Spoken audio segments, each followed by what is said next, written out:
Ilikuwa hapo tatizo mpaka na mifupa imebaki. Hiyo limewaponda kweli. Kwa nashindana baada ya kuchukua wanafunzi mjini kuwapeleka Kanyeri sekondari, wakati wanarudi walikuja wanashindana. Lakini mmoja aliwahi kupita. Hao wengine wawili ndio wakachelewa kaigonga treni kwenye ubavu. Mwingine amepelekwa paka kule, mwingine alikuwa amelala hapo. Ile kaponjeka hadi ubongo umebaki pale. Kwa kweli limekuwa ni jambo la kuhuzunisha sana, kwa sababu vijana hawa bado tulikuwa tunahitaji ni nguvu kazi ya taifa.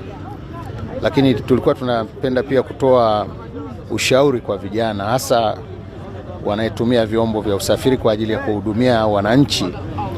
Tunasema itakuwa ni jambo zuri sana kama endapo watakuwa wanatumia vyombo hivi vya usafiri wakizingatia usalama barabarani. Namna ya kutumia vyombo katika sehemu kama hizi za njia panda, ni vizuri sana kuwa katika mwendo mdogo na kuangalia usalama wao kwanza.